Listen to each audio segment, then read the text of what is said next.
I finally got a chance to take in Buffalo Bills training camp, and I'm sharing all of my observations today on Locked On Bills. You are Locked On Bills, your daily Buffalo Bills podcast. Part of the Locked On Podcast Network, your team every day.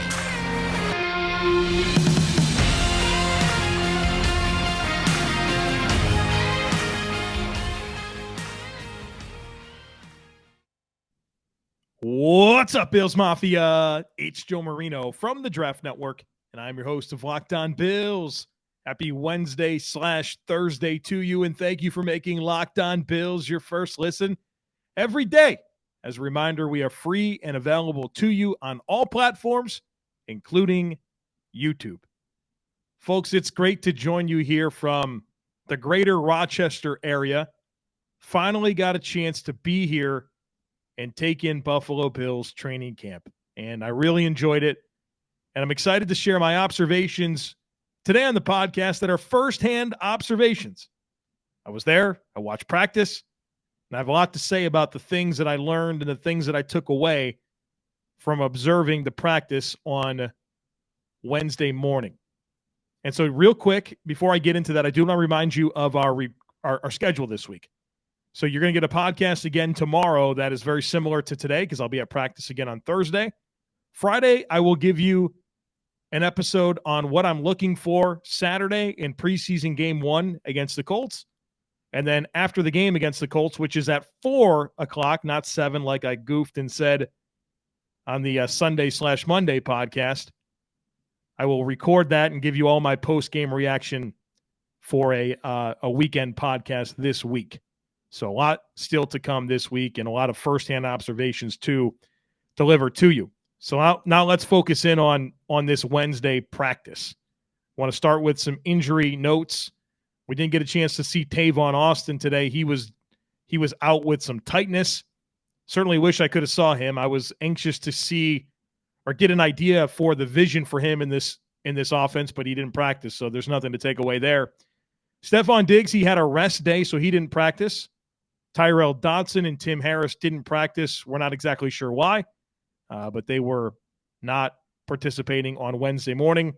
Isaiah McKenzie, Khalil Shakir, and Taron Johnson, they were all back after missing the past few practices, and so they were back into the mix on Wednesday morning. Before I get into some of my takeaways specific regarding the players, I want to comment on the practice itself because I've been to a lot of different training camp practices. This is actually my first Bills practice in Buffalo. And I thought it was a very competitive practice with good pace and tempo. There was good energy. There was good focus. And you could tell that Sean McDermott runs a tight ship. Guys hustle to every drill. They're always moving. There's nobody standing around. There's nothing not competitive. It's a good, energetic practice where everybody is focused and dialed in and people are hustling around the field. And I don't always feel that way about watching practices. I didn't feel that way last week when I was with the Carolina Panthers for a day. I thought it was a very lackadaisical practice that wasn't super competitive, where there wasn't a lot of great energy. Very different situation watching this Buffalo Bills football team practice. They're focused, they hustle, they're competitive, and there's just a lot of energy on the field. You could feel that watching it, especially if you've seen a lot of different football practices from different teams in different situations. You would come away with a deep appreciation for what you saw on the field in terms of tempo, competitiveness, energy, those types of things. Now, what I want to do the rest of the way here is kind of work position by position and tell you my biggest takeaways. Now, there's 90 players on the field, I guess probably like 85, 86. I didn't see everything that happened, but I watched as much as I possibly could, and I could tell you I was focused on the entire practice as much as I could, right? And so what I want to do is share with you the things that I thought were interesting from observing the practice. And so I might not have something about every player, and honestly, if I did, you should have questions because there's no way that I could possibly have come away with an observation on everybody. So I want to share the things that stood out to me as my eyes navigated through this practice. And I will start with the quarterbacks. I thought Josh Allen was Josh Allen, right? He was a player you expected to see.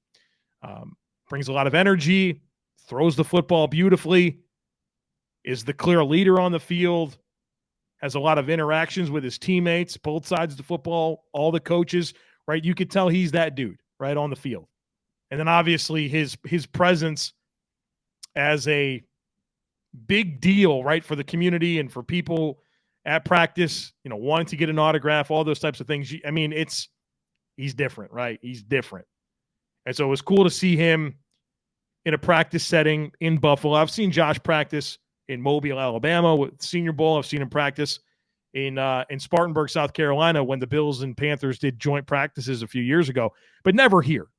And there is just a difference about him, and his status and who he is. And you can tell he just kind of gets it. A lot of respect for him and how he conducts himself, both during practice, after practice, before practice. All that stuff is really, really impressive. Obviously, he's a phenomenal talent. Throws the ball beautifully. All those things really stand out to you. But I thought Josh was Josh, and I mean that in a all-encompassing way.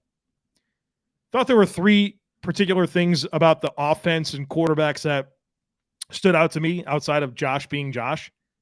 They worked on the screen game a lot in practice, a lot. And I know that's been a topic of conversation for years now, it seems, where the Bills it doesn't feel like they're a very good screen team. Well, I can tell you they practice it like crazy on Wednesday morning. And I really liked how they dressed a lot of it up. A lot of reverse action type stuff. There are some reps where they would put two guys on wheel routes to the opposite side of the field, come back with a tight end screen the other way. There's a lot of window dressing in ways that they're trying to disguise some of those screen looks. But it was a big-time emphasis in what they did on Wednesday. And it wasn't just to running backs. There were screens to Dawson Knox. There were screens to Reggie Gilliam. A lot of different guys got opportunities to work in the screen game, and that was a big point of emphasis during Wednesday's practice. They also worked on the scramble drill. And to be completely honest with you, that's not something I've observed a ton of in my career watching football in terms of practices, where they spent a fair amount of time, an entire session of not even individual, it was with the receivers going up against the defense. It was 7-on-7, and they worked the scramble drill where, they had to flush the pocket and keep their eyes down the field and make throws as they worked to the sideline both directions, all three quarterbacks, Barkley, Keenum, and Josh Allen.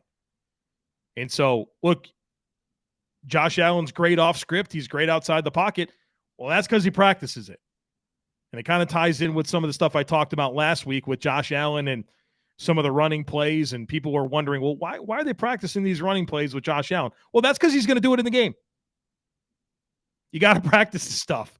And so they committed a good amount of time to the screen game, but also working the scramble drill. And I think the evidence of how good Josh is outside of structure, obviously that he gets a lot of credit for that because of his skill set, but it's something that they practice, as you could tell, and it was cool to watch that happen. The other thing that I'll say about, I wouldn't even call this a quarterback takeaway, but Josh has a very obvious chemistry with Gabriel Davis. It really stands out, especially in a practice where Stephon Diggs really didn't participate. They did some stuff where they were working cadence and 2-minute, where it was kind of a walk-through pace, and Steph was on the field kind of just standing there for going through the motions. But when there were drills and team periods and scrimmages, Josh is comfortable throwing that football to Gabriel Davis. There's no question about it. They're on the same page, and Josh has got a lot of confidence in Gabe. You can tell, you can feel it. And so I guess buy in on the hype. I think it's really real. I think Gabe's going to have a big year, and seeing him out there without Diggs and how frequently Josh was willing to look to him at all levels of the field was really, really impressive. I think we're going to see a lot of production coming from Gabriel Davis. If you haven't tried Built Bar Puffs yet, then you are depriving yourself of one of life's greatest joys. And guess what? There's a new flavor. You ready? It's delicious. It is cookie dough chunk puffs. They are phenomenal. They're light and chewy in texture. They have real cookie dough chunks. And, of course, they're covered in 100% real chocolate. You have all the joys of eating cookie dough without the hassle of making it. Plus, it's healthy for you. Cookie dough chunk puffs are only 160 calories and have a whopping 15 grams of protein in them. Check them out, folks. They're going fast. They're only here for a limited time. If you want to try them, go to Built.com. I have a deal for you. Use promo code LOCKED15. You'll get 15% off your next order. Again, that's promo code LOCKED15 for 15% off at Built.com.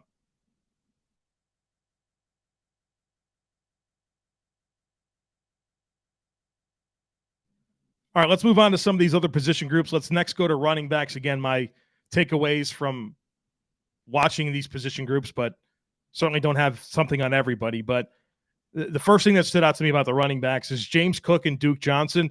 They got some serious looks as kick returners. Those were the first two guys getting chances to work with the kickoff return unit. And again, Tavon Austin wasn't available, so that's probably worth noting. But James Cook and Duke Johnson, they got a lot of run as kick returners. I also couldn't help but notice Raheem Blackshear, undrafted free agent running back out of Virginia Tech. He was super noticeable on special teams, covering kicks and punts. You could tell that he got a lot of work, he brought a lot of energy. He was always around the football. And we know that he has some return upside, but the bigger deal here is that he's showing prowess as a guy that can cover kicks and punts. And we talk about the Bills' depth at running back and how outside of Taiwan Jones, you don't really have candidates to play teams. Zach Moss has never played special teams. James Cook, outside of working as a return guy, is not really going to help you on teams. Obviously, Devin Singletary not going to help you on teams. If you're going to roster running backs, ideally, your third and fourth guys help on teams. And that's what kind of complicates, the makeup of the room. But Raheem Blackshear is definitely a guy that is checking that box. Now, he might not have his dynamic of a skill set and has some limitations as a true running back, but maybe this is the guy that next year replaces Taiwan Jones as the RB4 after a season of being stashed in the practice squad. I definitely got a strong vibe from him in his effort and ability to cover kicks and punts. The next thing that I'll say about running backs is that it really does feel like Reggie Gilliam's going to have a role. Bills had a lot of two-back sets, a lot of different alignments for Reggie Gilliam as a true fullback, as a wing, playing kind of detached tight end. He was on the field a lot. And obviously he just got the contract extension, and we think about him and his special teams upside, but I would not be sleeping on his opportunity with this offense. The last thing I'll say about running backs is that Zach Moss looked really loose. Thought he moved as well as I've seen him move around since he's had a Bills uniform on at any point. So we'll see what that all looks like, but I felt like there was a very loose, confident way about Zach Moss that I hadn't seen from him since watching him at Utah. Now, Devin Singletary, it's non-contact, right? They're not getting tackled, so it's really hard to really have big takeaways from the way that these guys perform, but I think usage is something that you can glean some takeaways from when it comes to these running backs, and that was my noticeable thing. James Cook, they threw the ball to him a ton. He looked confident. He's a good route runner, all the stuff you'd expect. Certainly a very explosive football player.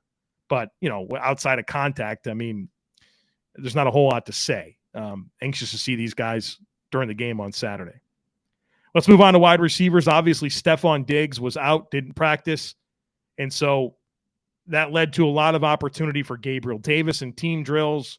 Josh looked for him a ton. They made several, hookups down the field, a lot of deep ins, a lot of zone beaters. And Josh was looking for Gabe, and there was a lot of production there. I'll say this about the wide receivers. There were just so many different combinations. It's hard to walk away from that one practice and think anything other than, wow, they're really trying a lot of different guys in a lot of different spots. Gabriel Davis stood out for sure, But you saw some 4 wide receiver sets where it was McKenzie, Crowder, Khalil Shakir, and Jake Kumaro on the field. First-team reps. You saw Tanner Gentry get first-team reps. So I think there's just a lot to sort out here with this wide receiver room. The best one was Gabriel Davis, there's no question. But they all kind of had their moments, and they all had a lot of different opportunity. I mean, I'm watching Tanner Gentry work as an outside receiver on the line of scrimmage. Jake Kumaro getting mixed in quite a bit. I saw McKenzie and Crowder on the field at the same time. So the big takeaway here is that there's a lot to sort out, and the Bills are clearly still tinkering with a lot of different combinations. At tight end, Tommy Sweeney and Quentin Morris, they had good days. They showed up as pass catchers. Tommy Sweeney with a couple of really good catches in the team drills, one in the red zone, which was a high point catch over Saran Neal in the corner of the end zone. Big time catch. There was a lot of emotion. One of those catches that everybody saw it, and big applause. The whole team runs, or at least the offensive players run over to him in the corner of the end zone. It was a big time catch. And I thought Quentin Morris looked good as well. He was a guy that popped as a pass catcher several different times. A lot of middle of the field work, a lot of routes where he's a moving target, not just kind of sitting in zones, which speaks to his athleticism. You know, he really, really popped. Both of those guys did. On the flip side, Jalen Watermeyer, UDFA out of Texas A&M, you know, he's not very noticeable, but he did have a pretty bad drop in 7-on-7 drills. Dawson Knox, pretty uneventful practice. O.J. Howard had one catch that I saw. I didn't come away with any real impression about him looking great or looking bad. I know that he did a lot of individual work with Dawson Knox and tight ends coach Rob Boris. You know, you certainly got the feel that those were the top 2 guys on the depth chart. But if you only watch that practice, just the Wednesday morning practice, you might come away thinking Tommy Sweeney and Quentin Morris were the 2 best tight ends on the team. And that's not really a slight against Knox or Howard. You know, they just kind of blended in and did their job. But the guys that really made the big-time plays on Wednesday were Sweeney and Morris. Let's talk about the offensive line. This was a big day for the offensive line. The starting 5 that we perceive to be, right, the preferred 5, they were out there. Dawkins at left tackle, Roger Saffold at left guard, Mitch Morse at center, Ryan Bates at right guard, Spencer Brown at right tackle. All 5 of them were out there for the first team reps in every session. Now, guys sprinkled in from there, you saw David Questenberry come in at right tackle. You saw a bunch of different guys go to left guard. Cody Ford, Greg Van Roten got some first-team run at left guard. Tommy Doyle got mixed into a couple of different spots. So guys sprinkled in, but we're starting to get what we believe the preferred 5 are out there. And this is an exciting development because that hadn't been the case really to this point. So seeing Saffold out there, seeing Spencer Brown do one-on-one and team drills, it's really, really good signs. But also just how willing Coach Cromer is to try guys in different spots. And I talked to Coach a little bit about that, and he said, look, he wants those exposures. He wants different guys in different spots, and that way when it comes games, it's not the first time Tommy Doyle's ever had to play left guard, right? He's had these exposures now. And so I think he's going to continue to mix and match, but I am of the belief that the Bills' preferred starting 5 was out there, and this whole conversation about they need time to gel together, it's starting to happen now, and we hadn't even hit preseason game week, number 1. So there's a lot of good momentum for the offensive line, which is a great shift from the stuff we've talked about before this. I'll say this about the O-line as well. I thought collectively the guys played with excellent pad level and control. I thought from a leverage perspective, these guys were real serious about sinking their hips and being square and being under control. That doesn't mean they won every rep. Von Miller gave these guys a lot of trouble, A.J. Epinesa gave these guys some trouble at times. But I thought their control and leverage and pad level was collectively very, very strong. And they did one-on-one drills. And look, like I said, they didn't win every rep. But I thought those things were true. Their control and pad level. And that's good. That's good fundamentals. Was happy to see that. If you're living paycheck to paycheck or struggling to make ends meet, it can be really stressful when unexpected expenses come up. Now, Dave can help you get out of a pinch when you really need it. Dave is the banking app that can help you get up to $500 instantly with extra cash. That's more money to fill your tank, buy a wedding gift, or catch up on bills. You can finally tackle those expenses that have been stressing you out without any hangups. There's no interest and no credit check needed. Millions of people have already downloaded the Dave app, and they got the financial relief they need with extra cash. So if you're in a pinch and need some extra help, download Dave and think of it as a helping hand from future you. So download that Dave app from the App Store right now. That's DAVE. Sign up for an extra cash account and get up to $500 instantly. For terms and conditions, go to dave.com/legal. Instant transfer fees apply. Banking provided by Evolve. Member FDIC. Future you will thank you.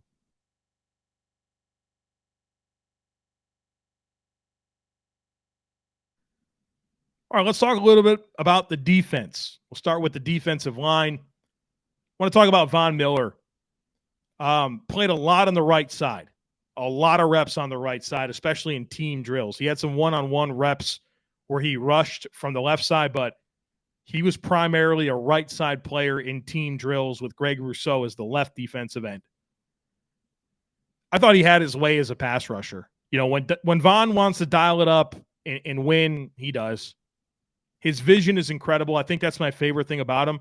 Everybody talks about his explosiveness, talk about his bend, flexibility, all that. I think it's his vision that makes him special. His ability to read the set of the offensive tackle and attack it appropriately. If you give Von Miller a two-way go, you're done. If you open your hips too soon, you're done. And Spencer Brown learned that the hard way a couple of different times in practice. Von Miller, special football player. And obviously you can see him dominate on the field, but I think the rest of Von Miller is what really had me excited. The energy that he brought to the field. I mean, he's always moving around, hustling around, keeps his body moving, brings a lot of energy. He's dancing around. You can tell him and Ed Oliver have a very special bond already. There's just something about Von. You knew that he was a different type of dude out there. I appreciated that he was the last guy in the field signing autographs. I mean, we were out there, I don't know, I would say 30, 45 minutes after practice on the field. Every other player was gone. And Von Miller was out there signing autographs. And then when you thought Von Miller was done signing autographs, he ran to the other side of the field and signed for like 15 or 20 people on the other side as well before leaving. Smiling the entire time. You could tell Von was really enjoying himself out there, bringing a lot of energy. But, you know, there was a really strong commitment, at least, you know, from the Wednesday practice, to making sure that he interacted with the fans and signed for everybody that he possibly could. Yeah, he was on the field, I would say, 20 minutes longer than any other player. It was really, really impressive. But A.J. Epinesa had a strong day. He cooked Tommy Doyle with a speed rush on one rep. And so it really feels like that pecking order of defensive ends right now is, you know, Miller and Rousseau is your top two, but that next guy, which I've been curious about, is it Shaq Lawson? Is it Boogie Basham? Seems like it's A.J. Epinesa. I thought he had a strong practice on Wednesday. As for linebackers, don't have a ton to say here. I thought Matt Milano had a really strong day, particularly in coverage. A lot of 7-on-7 work, a lot of team work, where, you know, they passed the football, and I thought Matt was consistently strong in coverage, had a beautiful pass breakup defending James Cook on a red zone shot, kind of a wheel route. And Matt was right there, stayed leveraged. It was a contested situation, and Matt broke up the pass. It was one of the bigger highlights of the practice in my mind. But with Tyrell Dodson out, you can just see the Bills worked a lot of different combinations at linebacker. But you saw a lot of situations where it was Tremaine, Matt Milano, Taron Johnson, like you would expect, as that B level of the defense, if you will. Let's talk corners. This was really interesting to me. My mission today was corners in a lot of ways. I want to see what's going on with Cair Elam and Christian Benford and those types of things. And here's what I'll say. The Christian Benford thing, it's really real. The first full team reps, the Bills put their first team defense out there, it was Christian Benford and Dane Jackson. And I don't know if that's just how today went and, they rotate or whatnot, but today it really felt like it was Benford and Jackson as the starting corners. They tested him a lot, I will say that. Josh Allen went at Christian Benford a ton. And this is what I'll say about it. I thought he did a good job of staying leveraged in zone. But you could tell there was a big focus on him not getting beat deep. He was very concerned about allowing anyone to get behind him, which is pretty much your job as a cover 3 corner. But what you want to do is see him be a little bit more deliberate about squeezing routes and playing tighter. He was very willing to concede a lot of underneath stuff. But the problem was a lot of that underneath stuff just kind of, it wasn't just quick game. It was some of that stuff where it was just deep ins and stuff like that, where he's the cover 3 corner and there's no threat to his size. And I want to see him close and trigger a little bit quicker. So he was where he needed to be, but I think he's got to be a little bit more aggressive about breaking on the football, anticipating route breaks, and just closing, squeezing, and just playing a little tighter. But he's certainly getting a lot of opportunity right now. Cair Elam, I'll say this about him. I thought he was crazy focused. He's the first guy on the field, literally the first guy on the field, the last guy walking off, working fundamentals. There's a very business-like approach with him. And you kind of wonder, that he's, we've heard he's mature beyond his years and all that type of stuff. But, is he pressing? I know he wants it bad, and that's a great thing. But, I wonder just how much he just needs to, not be less focused, but just take things in stride a little bit more. And he's working really, really hard. There's no question. But I have some level of concern that it's just he might be over-repping it right now. So, because he's competing, you love all that type of stuff, but I hope he's not pressing. That's what I don't want him to do. Because when you're pressing, you're not playing free, right? You're thinking a lot, and you're not just letting it come natural to you. He needs to trust that work a little bit more consistently on the field to be in his spots and play faster because he's thinking right now. You can tell he's thinking, and his eyes are all over the place, and he needs to just kind of settle into his role. I think he's going to be fine. These are good problems to have, but there's a lot going on there in terms of just being so dialed in that you wonder that he's just not loose enough right now. I watched Trey White a ton. He did his rehab. That guy was moving around the whole practice. I mean, just jumping, moving around. There was nothing passive about him rehabbing. Some guys will just sit on the stationary bike and have a leisurely pedal and go back in. No, Trey White was friggin' getting after it in street clothes out there. Not street clothes, but, non-pads and helmets and that type of stuff. I don't know when he's going to be back, but I can tell you he's working his ass off. There's no doubt about it. Tamar Hamlin played a ton at safety. I thought he was confident, had a good practice, very disruptive at the catch point on several different situations, and you could tell he played fast. He was very active. And then Nick McLeod, you can't help but notice him because he plays everywhere. In the same practice, I saw him work as an outside corner, as a slot corner, as a low safety. I mean, this guy was all over the place. And so I'm anxious to see what types of plays he can make in these games because I think he's going to get a lot of run on the field. The last thing I'll say is about Matt Ariza as a holder. Now, they didn't do much punting on the actual practice field, but they did a lot of field goal kicking and kickoff and that type of stuff. Anytime that Matt Ariza was a holder, which I think was for all of Tyler Bass's field goals, looked good to me. He looked confident, did a nice job. Tyler Bass was true on all his field goals. But I'll say it'll be a different ball game when it's a game situation, right? That's where the repetition, the time on task, all of that's going to show up, right? In those big moments, in those big stages. And so everything looks good right now, but I think the preseason is going to be big for Matt Ariza to prove himself capable of handling the holding duties for the Buffalo Bills. All right, folks, that's going to do it for us here today on the podcast. Similar situation tomorrow, sometimes Thursday afternoon. I will give you my observations from practice, and I think it's going to be a really good practice tomorrow based on what I think is going to happen. So we should have some really good takeaways from the Thursday practice. So don't miss anything. Make sure that you're subscribed. Would love it if you took a second to rate, review, and share the podcast. Have a great rest of your day, and I look forward to catching up with you again tomorrow.